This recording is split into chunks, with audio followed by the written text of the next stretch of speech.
Welcome to the Manders Mindset podcast.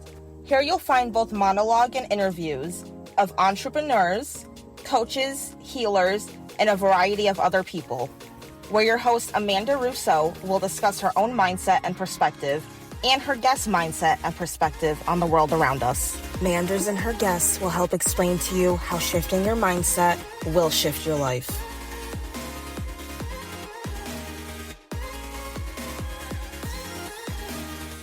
Welcome to Manders Mindset. I'm your host, Amanda Russo. And before we dive into today's episode with Allie Cass, a quick note. This episode includes a deep discussion of suicide, grief, emotional abuse, and mental health challenges. Please take care of yourself while listening. And if this is a triggering time for you, skip this episode if now is not the right time for you to listen to it. Welcome to Manders Mindset, where we explore how shifting your mindset will shift your life. I'm your host, Amanda Russo, and today I am here with Allie Cass, and she's a former bodybuilding pro turned functional health and fitness coach. Thanks for joining me. Thank you so much for having me. Absolutely. So who would you say Allie is at the core? That is a great question. I read a book a couple years ago and it started out with literally the question of like, who am I? And I was like, oh my gosh, like it seems like it should be such a simple question. And then you are asked that and it's not so simple. For me at the core, I feel like I am just somebody who wants to experience life to the fullest.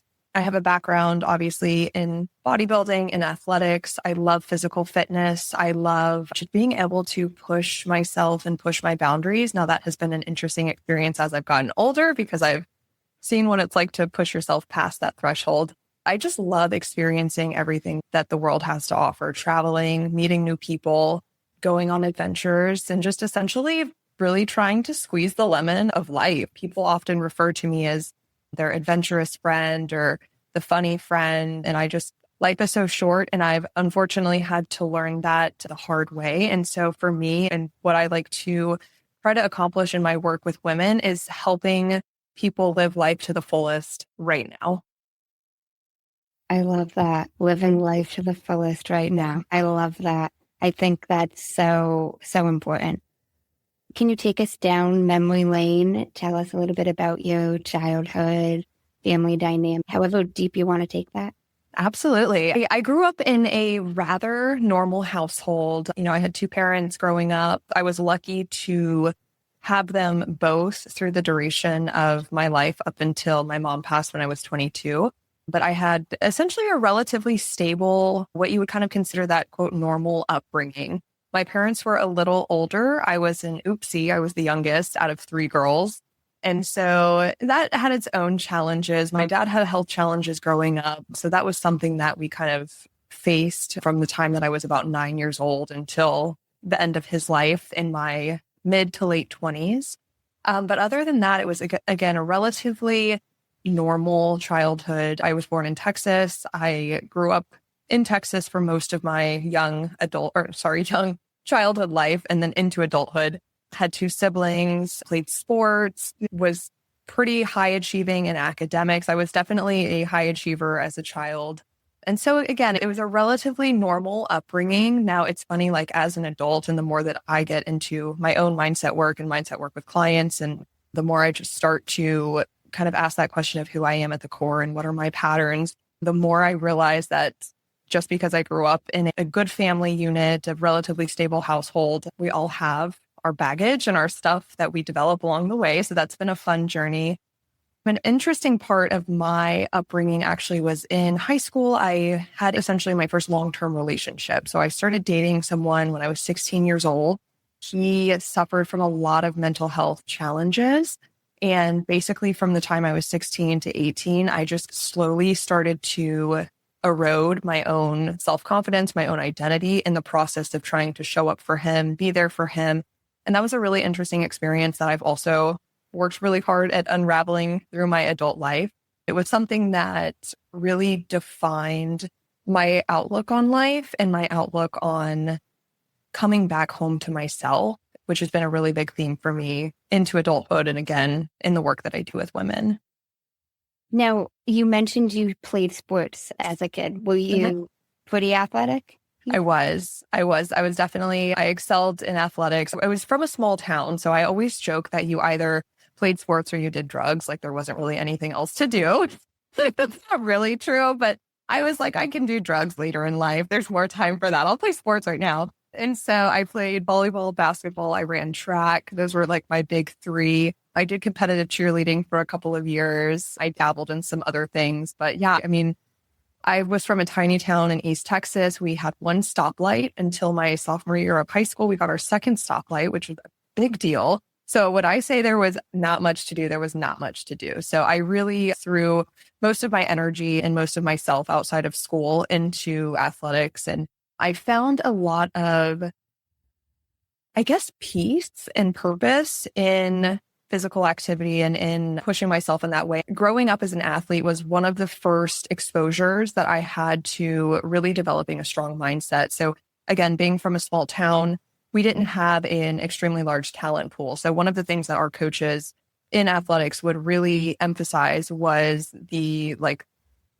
power of having a strong mindset, visualizing your success before you get there, practicing mental discipline. And so those were probably, I would say, the best lessons that I learned growing up, primarily through athletics. Wow. And you learned them pretty young. Pretty young, yeah. I mean, middle school into high school primarily. Yep. Wow. I bet that was very helpful, the visualizing your success. I hear so many people talk about that now, but I did not hear that like when I was a kid.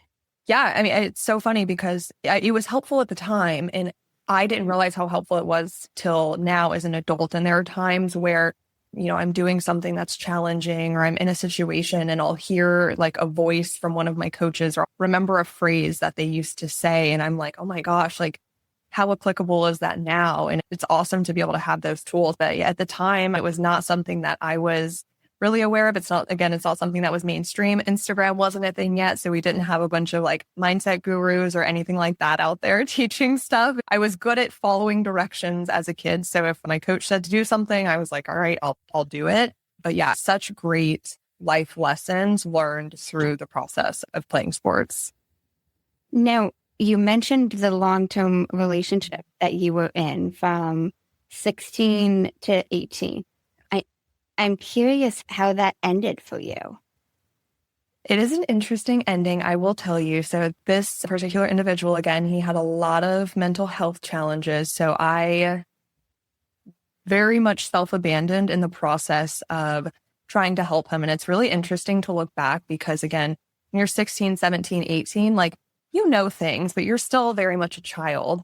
And I knew that if I didn't help him and something bad happened, that I would carry regret with me. So I chose to stay in this very toxic relationship, really kind of as a way of self-preservation. He did threaten suicide pretty frequently. He would not accept help from any kind of mental health professional or family, friends, anything like that. So it was really honestly kind of a dead end situation as far as how much impact anybody could really have. Unfortunately, he did end up taking his life.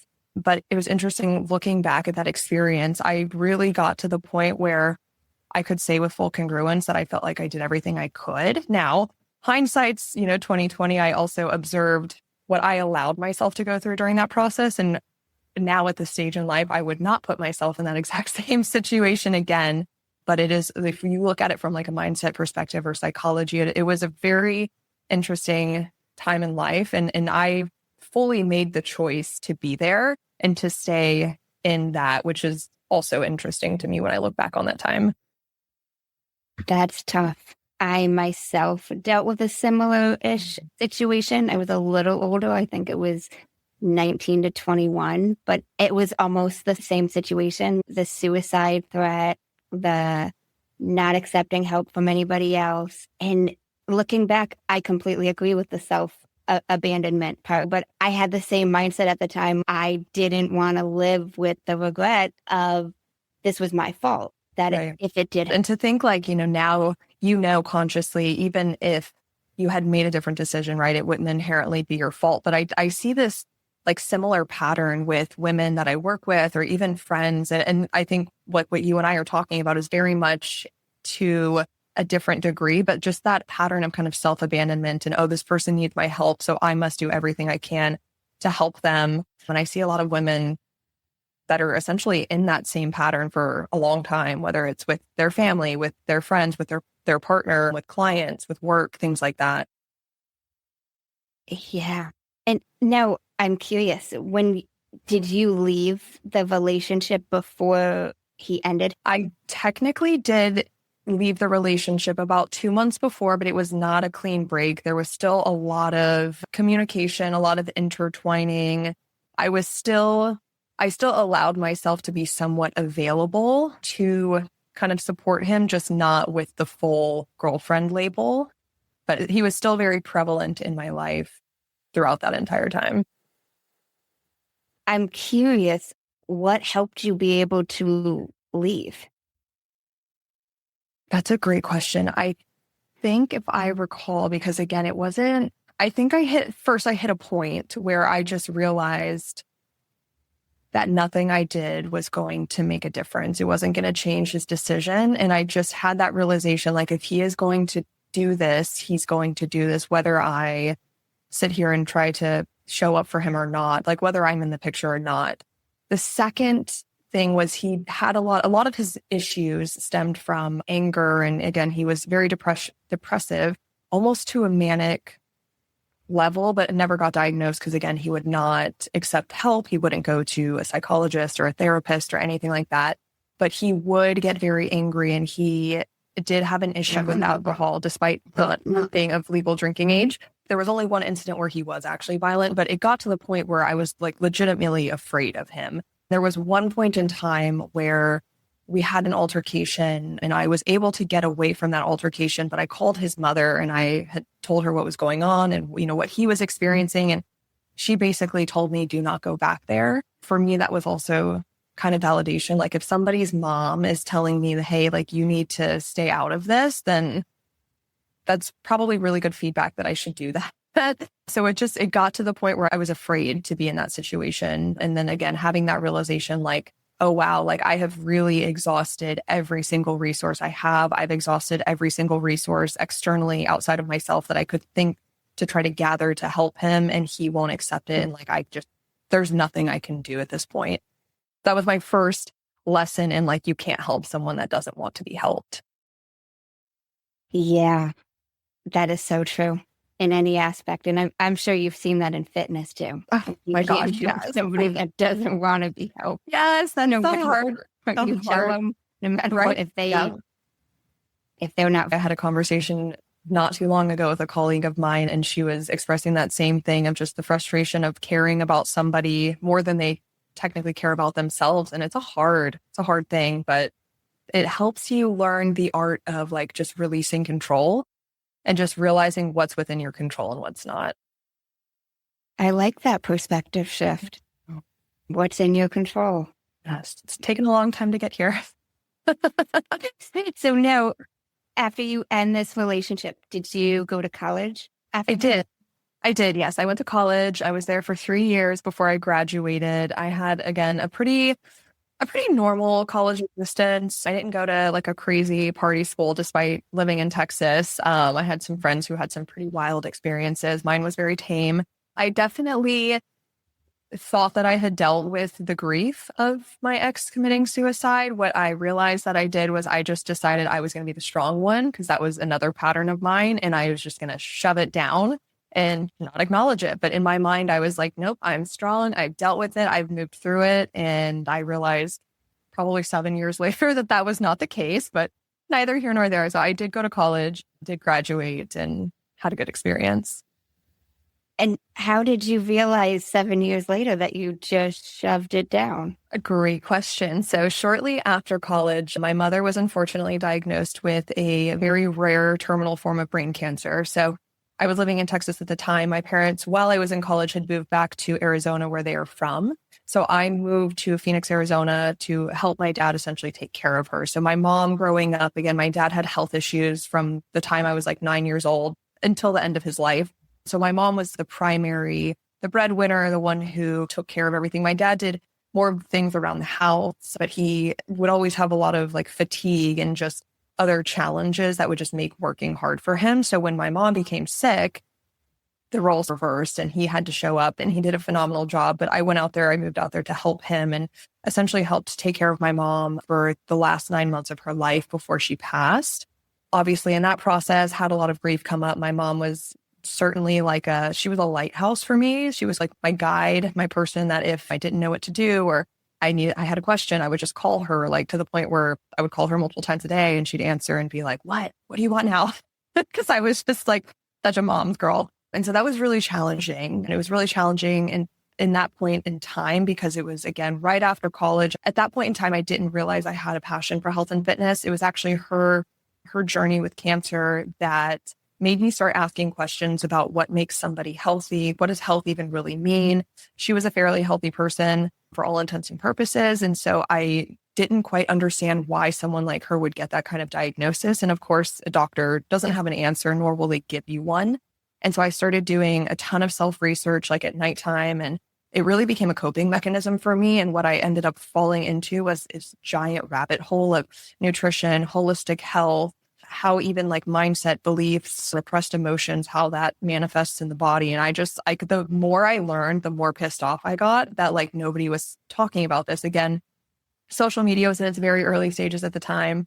And so we didn't have as much information like widely accessible, but I just got so frustrated that every doctor that I had taken her to, her oncologist, her primary care physician, all of those people, no one talked to us about nutrition. No one talked to us about stress management. No one talked to us about anything other than medication. And I don't know that it would have saved my life, but I felt that it was such important information that more people needed to learn it. So anyways, that happened. And then the short version is my mom passes away. Unfortunately, about 5 years after that, my dad also passed away from cancer. And so it wasn't until after my dad passed away that I realized how much of my grief, my anger, my sadness I had not truly dealt with. I did a little bit of therapy after my mom passed away, but my challenge with that was that I would have more good days than bad days. So I would convince myself that I didn't need it or that I was fine.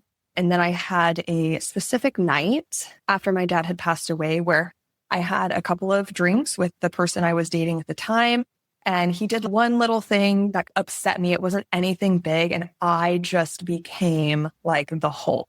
I felt like I was on another level. And the next day I woke up and was like, oh, that's not okay. I really took a step back and looked at myself and was like, that was not because of what he did. That was because you have not dealt with the ex who committed suicide, the loss of your mom, and now the loss of your father. And so I decided like I really needed to make a change. So I committed to 4 months. I was like minimum 4 months of therapy. And I told myself, I'm going to go. I'm going to show up every single week. It doesn't matter how good I'm feeling. It doesn't matter if I think I have a problem or not. I'm committed to going. And that really kickstarted that journey for me of just unraveling all of the stuff I had just pushed down, thinking that I was being strong and dealing with it and just moving forward. And I was really good at reframing things from a mindset perspective, which I think is important, but I would almost reframe myself in a way that I was just gaslighting my own experience instead of actually dealing with what was coming up. And so I would acknowledge I'm stronger for this situation. I can see how I'm better for it. And that's great. And at the same time, I just wasn't dealing with my emotions.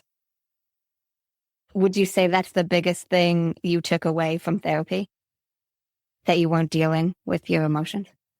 Oh my goodness. I've taken so many things away from therapy. I think that was something I took away initially. For me, I didn't realize, I've always been a very self-aware and self-reflective person. So I could acknowledge like I have patterns like anybody else. I have my stuff that comes up. But there were certain things that I would have told you probably 5 years ago. No, I don't have that challenge. And through the therapy process, I'm like, oh, actually, maybe that does live underneath, or maybe that is a belief that I carry. And so I think just realizing how good I got at adapting to my environment and essentially dealing. And I have clients that I work with this all the time on. They get really good at like what I call managing their own baggage, that they don't even realize it's affecting them anymore. Because again, we're adaptable. And when you're a high achiever and, you have goals in life and you just want to move forward, you get really good at just managing what's there and then just not acknowledging it. And so I realized that's probably one of the big takeaways is I realized I just got really good at managing my stuff, but it was not serving me in a lot of ways. And it was holding me back in a lot of ways. Wow. That's great that you committed to it though. No matter how you were feeling, you gave yourself that little push almost. Even if you didn't necessarily want to, you knew it was something you needed almost. Yes, absolutely. And I just knew that what I was doing and what I had done before didn't work. And so I was like, okay, obviously I've done the like touch and go. I'm not feeling great. Let me go to therapy. Okay, great. I'm feeling great. I don't need it. Like I was like, I've done a couple cycles of that and it's clearly done like not anything for me. So I think I really need to just commit to the process. And, like anything, it's a process. Now, you mentioned about getting involved in health after your mom. So were you not a coach prior to? Nope, No? I was not. So when I grew up as an athlete, so I always loved exercise, fitness. We grew up lifting weights. I grew up running. And so I always appreciated that aspect of fitness, I guess. But I went to school for business and economics. And so I just did not realize I had a deep passion for it. And again, that was like one of those periods in time where obviously the internet was a thing, but social media wasn't really a thing. So you just didn't see stuff as often. I never knew like what a coach was outside of like the coaches I had that were specifically for a sport that were also teachers. I knew what a personal trainer was, but I really didn't have interest in just becoming a personal trainer. It was also, again, the time where you're like, they don't make enough money. And that was a big thing in my family was like, get a good job, get a good education, get a good job, get something that's stable, something that will help provide for you financially, something that will always be needed. And so I kind of followed that advice from my parents and didn't realize that I had a passion for it. And it was actually, again, that self-research and self-learning process I went through when my mom was sick. And then after she passed away, a couple months later, I found myself in a very low place. I was depressed, again, dealing with a lot of grief, dealing with a lot of anger, a lot of sadness. I also just was not physically in a good place anymore. So once I stopped playing sports, I did not stop eating like I was playing sports. I joke like being from Texas, like Mexican food and margaritas have their own like food like group on the pyramid.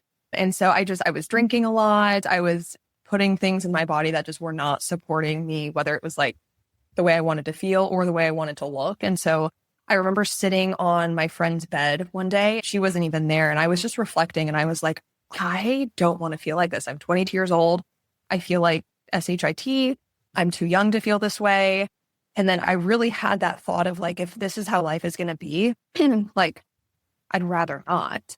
And so in that moment, I was like, I obviously need to do something different. So I hired my first coach. And that's when like online coaching like first became a thing on the internet. And so I just was on Instagram one day, saw this woman and she was a fitness coach. And she said probably one thing that resonated with me. I'm very easy to market to when I've already like gotten excited about something. So she probably said one thing and I was like, sign me up. So I essentially started coaching with her. I didn't realize it at the time, but she coached a lot of bodybuilders. And that's how I actually got into bodybuilding. So she was like, why don't you do a show? I think you'd be great at it. I was like, that sounds awful. Absolutely not. Do not want to stand on stage in a bikini in front of strangers and then let them judge me. Like literally, it sounds like a nightmare I had last week. And so she like pushed and I was like, at the time I was like, okay, I was actually bothered that it scared me so much. Like, I was like, I don't know why this brings up so much fear for me.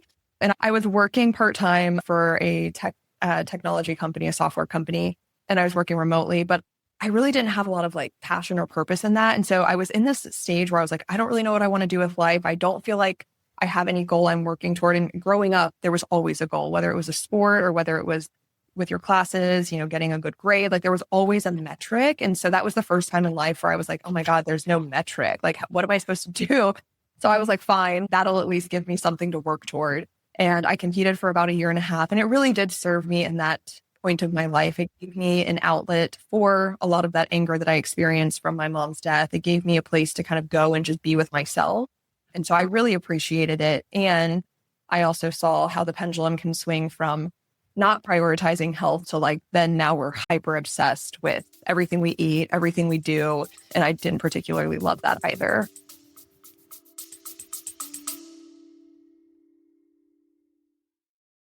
If you're loving these conversations and want to dive even deeper into mindfulness and transformation, make sure you check out my other podcast, Breathwork Magic. It's all about the power of the breath to unlock your potential. I'd love to have you there. I am so curious how the coach convinced you. If it felt like it seemed like a nightmare to you. I really don't remember. Like, she probably didn't even do that much. She probably just told me I would be good at it and like really encouraged me. I don't think it took that much convincing. I think it was once I realized how much I didn't want to do it, I was like bothered. I've always been bothered by when fear comes up. Now, fear comes up for me like everyone else, and it doesn't always mean that I do anything about it. But there's been certain instances, like I'm afraid of heights. So I've gone skydiving twice. And that was primarily just for me to prove to myself that I could do something instead of letting that fear control me. And so I think this was just an extension of that. Once I realized, I was like, okay, if my coach is as good as she says she is, and I believe that she is, and if she thinks I can do it and I follow the plan, then why am I so scared of standing up there if I'm going to look how I want to look? What's so scary about that? And so I think I just kind of had that realization, like, I don't want this fear to drive me. I'm already dealing with so much other stuff. So why not? And I was like, worst case scenario, I can pull out last minute and not do it, but why the hell not? I like the almost being bothered by the fear, and not letting it control you and facing whatever the biggest fears are. I like that. Thank you. I think that can really help grow in any area, like even like the skydiving, even if that's not going to propel you forward, even in business, it's building confidence a little bit, like showing yourself you can do whatever the thing is that you have a fear of. Absolutely. And it's funny because like working in health and fitness, again, my women usually have some sort of health goal, but usually there's some element of like, I want to be more confident in myself. And what I always tell clients, I tell them, they're like, okay. And then they experience it themselves and they actually are like, okay. But like that confidence component doesn't come from the way that you look. That might help a little bit. But if I just like waved a magic wand and was like, poof, and you have your dream body or your dream aesthetic, you're still not necessarily going to have a lot of confidence because you didn't have to do anything to get there. You didn't have to change your identity. You didn't have to grow through a challenge. Like there's nothing to back it up. So I tell clients all the time, like the confidence comes from just what you said, doing the thing that you didn't think that you could do and doing it consistently and continuing to show up. And when one thing gets hard, pushing through it and then getting to that new place of like, oh, wow, okay, I did that. And then the next thing comes up and then you continue moving through that. And so to me, that's where, and I think that was one of the things that athletics taught me too, is confidence is built in the repetition. It's built in the showing up. It's built in the times when you don't do as well as you thought and you still pick yourself back up and you still show up and you still move forward and start improving. I completely agree. And the repetition and doing what you say you're going to do. I think that's a quick, small, easy way to also break the confidence. Like if you say you're going to go to the gym on Monday morning, and you don't, like, it's not just the fact of the one exercise. It's the fact that you broke a promise to yourself. It's so funny that you bring that up. I had a small period of time, I would say maybe a year and a half, 2 years, where I felt like for some reason I was not doing a very good job of keeping the promises to myself. And once I finally took a step back and realized that's what was happening, it was like eroding my own confidence, whether that was in my business, in my own health and fitness. Like I felt not like myself. I felt off. And I was like, oh, it's because I keep saying I'm going to do these things and I keep not doing them or not doing them consistently. So you're absolutely right. It's keeping that promise to yourself and making that just as important as the promises that we make to other people. Because I see so often women, and I say women because I work primarily with women. I'm sure it's a lot of, people in general, but women who make promises to others, they show up for others, and they don't always give themselves that same level of consistency. And again, starts to erode that self-trust, starts to instill that belief of like, I can't do this, or I don't show up for myself, or I can't trust myself is the big one that I have heard from women. And so, yeah. It's so true. Completely agree. Now, I'm curious, how soon after your bodybuilding competition did you get into coaching yourself? That's a great question. So it wasn't until I competed for almost 2 years. I got my pro card, and then I took a little break to do some traveling. And it was after that that I decided, okay, I love this. The transformation for me changed my life. And it was hard. I don't want to say it's, the things that you have to do aren't necessarily easy, but it was fairly simple. It really, once I realized what the right inputs were for me specifically, and then the outputs, I was like, oh, it's not really rocket science. And again, feeling like there's so much information or misinformation that's out there, I really wanted to have a way to like share that with women in a way that would actually give them impact and not just create more noise. So I started the certification process. I started with getting my nutrition coaching certification, just very basic. I got my personal training certification. And then shortly after that, my former mentor and coach, she asked me to come on as her assistant coach. So that's actually how I got my start into coaching. I was coaching a few people here and there on the side prior to that, but that's really where I got my start. As I came in, I became her assistant coach. I learned her process. I learned how she programmed for clients, how to coach clients essentially. And she took me under her wing. And then I ended up, when she decided to exit the industry, I ended up buying her business, which was awesome. Wow. That came full circle for you. It did. And it was great because, again, I was a client. It changed my life. I became her assistant coach, bought her business. I also realized in that process, too, the way that the business was at the time, it was so impactful for me. But my desire to help women in the depth that I desire to serve women at had actually grown beyond what that business was capable of doing. So I did a rebrand in the process, kind of changed a little bit of like what I was helping clients with. But it was such a beautiful journey. How long have you been doing that? When did you buy her business? I bought her business right before the COVID shutdown. So it was like February of 2020. It was all online, the business itself. So that I wasn't truly impacted in that way that other businesses were. But it was just an interesting time, lots of things happening at once. So again, I've been essentially in that space for almost 6 years now, and then was coaching with her for about 2 years prior to that. That's awesome. I love the way that happened for you. It's kind of like you got to see all the angles that she did it, what you liked, what you didn't, and just how you wanted to like shift it going forward. Absolutely. Yeah. It was such a good learning lesson. And again, not really knowing anything about business, even though I went to business school, it's until you get into a business, you just don't know. So getting into the business, really understanding what goes into like running an online business, what goes into the back end, the infrastructure, like it was a lot of learning for a couple years. And yeah, it was such a great full circle moment. And I think for her too, to be able to know that her business was going to somebody who really loved it. Like I was so connected with the brand. I don't know that any condition would have existed where I would have said no, because I just loved what that business did for me when I was a client. That's awesome. I'm curious, what would you say it has been the biggest aha you've experienced in your life? Across the board? Yeah. Oh my gosh. Oh, wow. That's a great question. Okay. Biggest aha. My gosh, there's so many.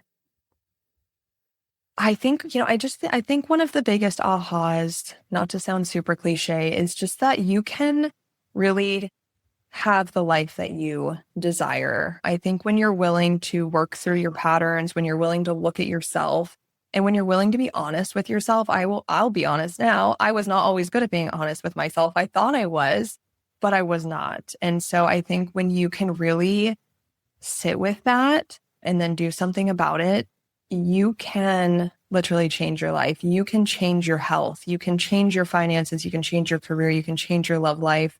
I feel like I've gone through I don't know if you're into astrology, so I won't go super far into it, but we're having a lot of planetary transitions right now from certain cycles are ending. And I'm looking back like, wow, 14 years, that's pretty much when all this stuff started. And so it's like, I feel like I've lived, as I'm sure you have and many of the listeners have, so many different iterations of my own life in this journey of just pivoting and starting over and moving, deciding this is not the thing and moving to this. So I think that's one of the biggest things. Also from a health perspective, one of the biggest ahas that I have had is that your body knows what to do. Like it knows how to heal itself. I fully believe there is a time and place for medical intervention. I am all for that. And sometimes the body just needs less and it needs to just I work so many times with clients on just helping them get their body to a place where it can do what it naturally knows that it needs to do. Like we're such intelligent beings, we don't even realize. And I think that health has become so overcomplicated online and it is nuanced and there's a lot of context to it. So I do want to honor that. But you have people that are like, this is the right way. This is the right way. And it's like your body actually just knows what to do. Just get the F out of the way and it'll most of the time do it. And a lot of times we're our own biggest barriers. So I think for me, that was a really big aha in my own journey and in my journey as a coach, because I always wanted to know what's the best protocol for this or what's the best supplement. And I still do protocols, I still do supplements, but I've realized in that process that oftentimes less is more. And a lot of times it's more about removing the barriers to healing than it is about forcing the body into a state where it's going to heal. It's interesting you say less is more. You know, I'm not a coach myself, but I have a fitness weight lossing journey. I've lost and maintained a 70-pound weight loss. Thank you. I still regularly lift and strongly believe in the desire for it. But there is so much information, whether it's fitness, whether it's nutrition, it's almost overwhelming. So I really respect that you say less is more. You know, I think sometimes there's a supplement for everything, which I'm not knocking supplements. I take some myself. I work with a coach and I believe in the benefits, but like, at what point is enough? Right. Absolutely. And like for me, one of the lenses I've started looking at it is like, I also use supplements and I think there's very much a time and place, but like, I'm like, what is actually just blocking the body from, again, doing what it needs to do? Like, are we just trying to use this supplement or this protocol unintentionally just to band-aid what is happening? Like, why is this actually happening? And can we correct that and potentially use a supplement in the interim as a support? But like the long-term goal for me, at least in my clients, is not to have people taking a bunch of stuff. Yes, there are certain things that a lot of my clients will cycle on and off on more of like a maintenance type of basis. But I'm like, if you look at my supplement routine, it is extremely minimal. I don't wear a ton of like health tracking devices. I'm not saying there's anything wrong with that. I'm not like a over techie person, but everything has become so complex. And I'm like, I mean, it's not that long ago, a couple 100 years ago, that we didn't have like any of this stuff. And so I'm like, we've evolved so quickly. And like, I just look at so many things and I'm like, is that really necessary though? Is it actually moving the needle forward, or is it just creating more confusion, more stress, more dependency on something that is outside of ourselves, when really most of what we need is inside? I completely agree. Now, I'm curious on your thoughts, because I see so much of different aspects of this in the fitness community, about these quick fixes, all these different, whether it's a 21-day workout challenge, a fast, a supplement. Like, I feel like there are so many different aspects of quick fixes in the fitness industry. Yeah, I don't love quick fixes. I tell clients when they come to me, like I will occasionally get that client that's like, I'm going to Vegas in 6 weeks and I want to look amazing. And I'm like, okay, like I could get you some pretty probably solid results in that short amount of time. And I can tell you, you're not going to want to do what I would have you do. You're not going to feel good doing it. And I'm not going to feel good giving that to you. So I tell clients when they come to me, I'm like, commit to yourself for at least 6 months. Ideally, this is a lifelong journey. But yeah, the quick fix thing, I think I don't love it for many reasons. I don't love it because I think it just continues to reinforce that instant gratification world that we live in, right? Like everything's a click away, a double tap away, and everything is so dopamine driven. And the reality is, yes, you can make changes, or you can see results in your health and your fitness in a short amount of time. But most of the time, that whatever you're doing to get you to that point is not going to help you keep it long term. And so people just end up in these cycles. And kind of to the conversation that we were talking about earlier, the more that I see women get stuck in that cycle of like, all right, my 21-day fix. And then they go through the 21 days, they get results. Awesome. And now it's like, now what? And then they just completely revert back to what they were doing before. Or their body is in such a depleted state that metabolically it rebounds because, again, like it's not set up for long-term sustained results. I've seen that become so discouraging to women. I've seen them kind of lose that trust in themselves, lose the confidence in themselves, and just get really discouraged in the process. And I think that becomes more detrimental to somebody's mindset and someone's ability to show up and do hard things than if they were to just take a slower but more sustainable approach that actually supports their bodies. Now, from the like GLP-1 side of things and those type of quick fixes, I think that they are good for a certain population, a certain person. I think they have become widely overused, overprescribed. I mean, I know people pushing GLP-1s that do not have any business giving GLP-1s to people. Like, they're not doctors, they're not nurses, they're not licensed practitioners of any kind. And so it's become like Wild West. And to me, that is a little scary in and of itself, because I think people think like, oh, it's generally safe. We're just going to, everybody take this dose. And it's like, that's not how it works. And I actually had an experience with somebody I knew who ended up in the hospital in ICU with a perforated valve from a GLP-1 that he was on. And so I have seen like the negative side effects.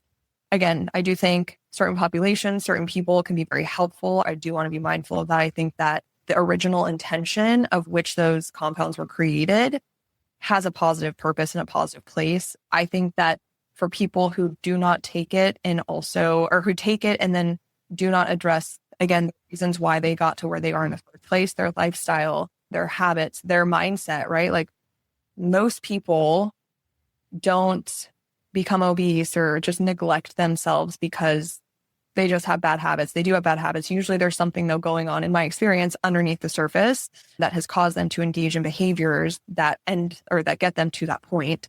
And so again, when we're not addressing those things, we now have more research that shows like long-term impact can be more detrimental than helpful. Again, a lot of people, especially with GLP-1s, most of the weight that's lost is muscle mass, unless you are resistance training, unless you are eating adequate protein. So I have seen people who utilize those compounds and are doing all the right things. And I think that is like, I'm much more supportive of that. But just the idea that like, oh, I'm going to take this thing and I'm going to sit on my couch and not do anything, which I have literally heard people say, and I get to eat whatever I want and I'm still going to lose weight. Like, again, just reinforces this culture of like, people don't want to work hard for things. But when we think about the human evolution, like working hard for things is what creates meaning and purpose in our lives. It's what's helped us evolve to this point. So I actually, if I were to go on like a whole tangent, which I won't, it starts to me, it's a little scary. What is this doing overall mentally for humanity? Like, how is that changing the way that we show up in the world? And I mean, again, you can probably start correlating some of that to just the high increase in like mental health challenges. And so many people have lack of purpose in their lives and they don't do anything that challenges them. So that's my TED Talk.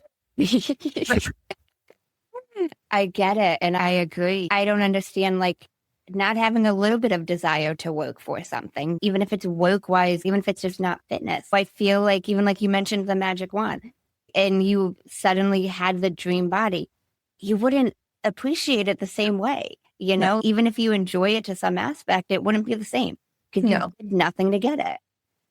One of my favorite quotes, and I don't know who said it, it's about the idea that like the value in getting to a goal is not about getting to the goal, it's about who you become in the process. And I tell my clients that all the time. And that's been my experience too, right? Because you get to whatever your goal is, be it like, I want to make X amount of money or I want to weigh however many pounds, like you get there and that's great. And it's definitely something to celebrate, but it's a momentary blip in time. Like after that moment passes, like that doesn't really exist anymore. But what does exist is who you are and who you've become in the process of getting to that goal. And I think that people who chase quick fixes miss that entire opportunity to develop themselves into more of a person that they want to be, or a person that would experience their life in a deeper, more enriching and more fulfilling way. Do you think it requires somebody who's shifting their identity to make Totally. Yeah, I'm really big on, because I do a lot of NLP and hypnosis work with my clients as well as an adjunct, and I'm really big on identity work. I know for me, my biggest shifts have come, and some of it's been intentional for me personally, and some of it's been obviously intentional. But when I've looked at the things in my life that were really easy to just stop doing or to just shift away from, it was when I kind of look at the common thread, it was because I actually just decided that I was not the person who did that anymore, or there was an identity shift that took place underneath. It was less about I can't do this or I do this.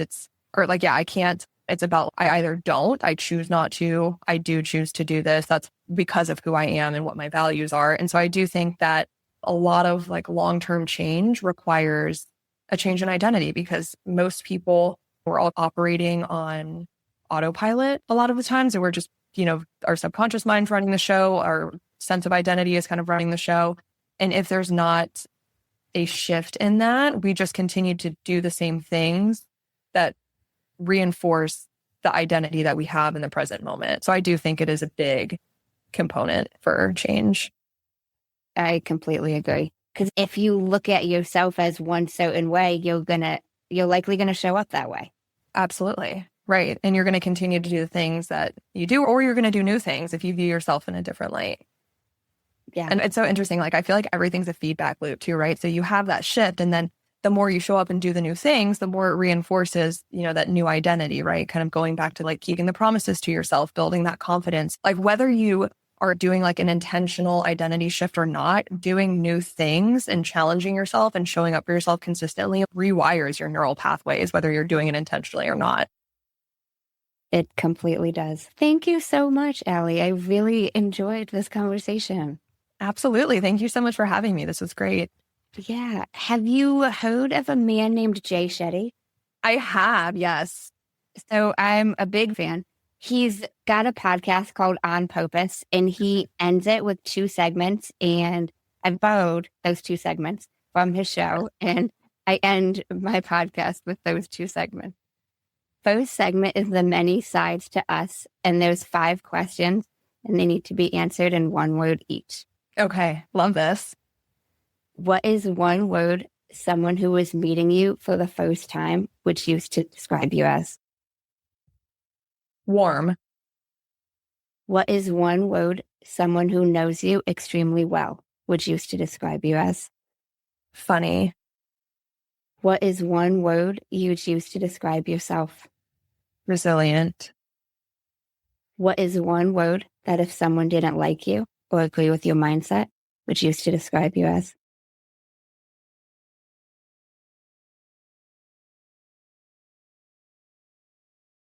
Whatever the word is for like overly self-aware, like obsessive, we'll just say that. What is 1 word you're trying to embody right now? Oh my gosh. What is my word of the year? Unbothered. Ooh, unbothered. Unbothered. I like that. Why was that your word of the year?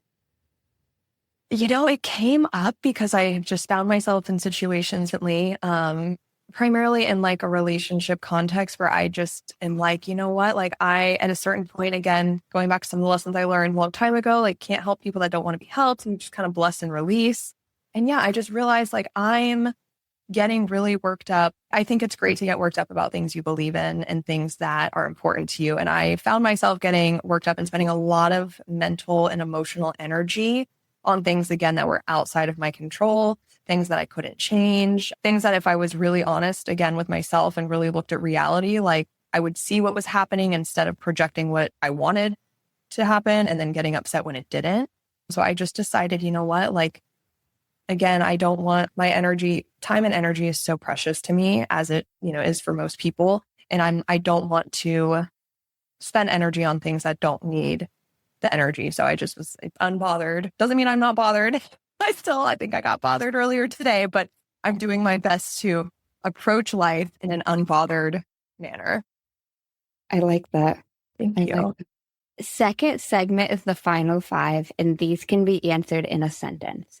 What is the best advice you've heard or received? The first thing that comes to mind is a phrase that I read on a Taco Bell hot sauce packet back in college. It was, if you never do, you'll never know.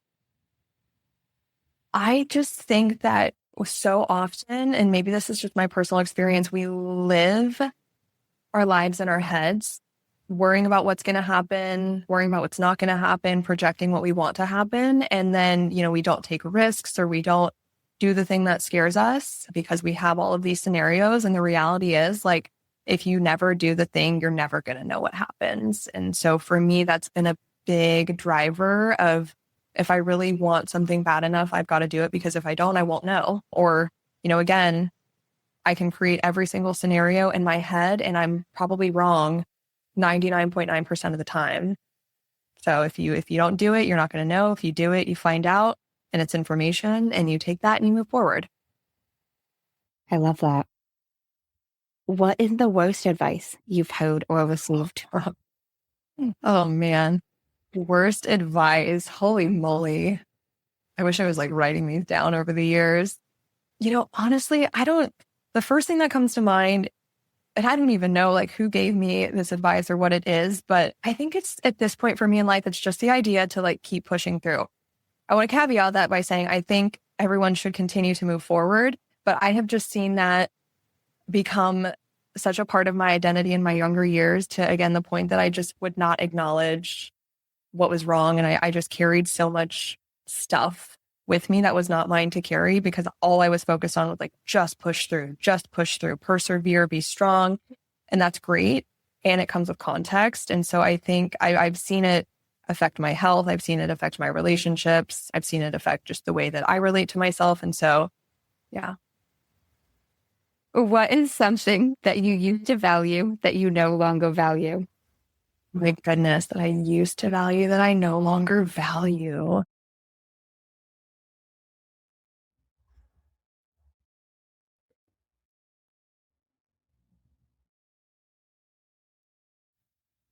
I want to say the opinions of others, but I would probably be lying if I said that was like a fully true statement. I'm working on really, again, not saying I don't value the opinions of people who are important to me, but the people who either don't live the life I want to live, don't embody the characteristics that I want to embody, don't have a good rapport with me. I don't value opinions from those people anymore. If you could describe what you would want your legacy to be, as if someone was reading it, what would you want it to say? Oh, man. I would just want, at a high level, since I'm supposed to keep it to one sentence, I would want my legacy to be that I encouraged people to live their life to the fullest, and to do it now, not when they retire. Again, saw my mom save and wait for a time that never came. So to live life to the fullest right now, whatever that means, not when, I reach X amount of money or when I reach my weight loss goals, but like now. I want to encourage women in particular to do whatever it is that lights them up and gives their life meaning and purpose. I'm such a big believer that the most important question that I try to ask myself is like, if I found out I was going to die in 6 months, could I look back on my life and be happy with the way that I've lived it so far? And so to help women, to create a legacy where I help women be able to look back on that question and say, hell yes, like that was a dope ride, is what I want. I want that for everybody. If you could create one law in the world that everyone had to follow, what would it be? And I want to know why. Don't be an asshole. I think I am just going to go with that answer, actually. And why? Because I think there's so much negativity in the world. Now, I don't mean not to set boundaries and speak your truth and be honest with people, even when it's rough or it hurts. But like, I just don't understand when people are just blatantly rude. I think that the world would be a better place if everybody could just show like 1% more of empathy and compassion. And that's like regardless of political viewpoint or any kind of label that we label people, if everyone could just be a little kinder, a little more understanding, a little more empathetic, I think that we could live in a much better world where we agree to disagree and still respect the person sitting across from us. So just don't be an asshole, please. And thank you. I love that, Law. I love it. Thank you so much for speaking with me. I really appreciate it. Absolutely. Thank you so much. And I will link your website in the show notes, but are you active on any social media if anybody wants to connect?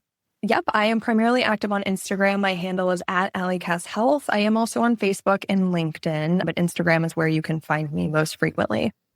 I will link that in the show notes. And I do just like to give it back to the guest. No pressure, but any final words you want to leave listeners with? I think the one final thing I'll say, primarily for women, especially women who are on some kind of health journey or perhaps a journey of their own like self-development, is trust yourself, listen to yourself. I see this all the time with women who don't feel great, who have symptoms, are told they're fine. And if that is your lived experience, that is valid and that's your reality. So follow that. And if you haven't found the answers that you're looking for, keep looking, keep asking people, keep putting out the questions. I believe that there is an answer for everything. And I just think that if we don't have the answer, we haven't gotten there yet. Almost everything. Thank you so much, Allie. And thank you guys for tuning in to another episode of Manders Mindset. Thank you guys for tuning in to that deeply profound episode with Allie. Before we wrap up, there was one part of this conversation that really stuck with me. When Allie shared her experience of staying in a relationship because she was afraid of what might happen if she left. It resonated so deeply with me because I've experienced something very similar. While the outcome was different, and I'm grateful for that, I know what it's like to feel responsible for someone else's well-being. I know what it's like to stay longer than you should and longer than you want to because you are afraid of what might happen to this other person if you leave. Looking back, one of the biggest lessons I've learned is that you can love someone, you can care about someone, and you can want the best for them without sacrificing yourself in the process. If you are listening to me right now and someone is threatening self-harm or making you responsible for their choices or using fear, guilt, or obligation to keep you in a relationship, please know this. You do not have to stay because of that. Support people. Encourage people to get help. Connect them with resources when it's appropriate. However, another person's choices are not your responsibility. I also really loved something Allie said during our conversation, and I've heard it before. You can't help someone who doesn't want help. That lesson applies far beyond relationships. It applies to friendships, family, coworkers, and often the people we love the most. At some point, we have to recognize what is within our control and what isn't. For me, another powerful theme throughout this conversation with Allie was self-abandonment. So many of us become experts at showing up for everyone else while silently disappearing from our own lives. We keep promises to other people, but often break promises to ourselves. The fastest way to lose confidence is by breaking a promise you make to yourself. We often put our needs, our goals, our own well-being on hold because someone else, quote unquote, needs us. So maybe the question to reflect on after listening to this episode is this: where in my life am I abandoning myself in order to take care of someone else? Where in my life am I abandoning myself in order to take care of someone, of everyone else? And what would it look like to come back home to myself? Thank you so much for listening and tuning in to today's conversation. If today's conversation brought up anything difficult for you, please reach out for support. You don't have to carry it all alone. There are people here for you. I am in your corner. Thank you for tuning in to this deeply powerful episode with Allie Cass. Until next time, keep breathing, keep shifting, and remember, everything is figure-outable.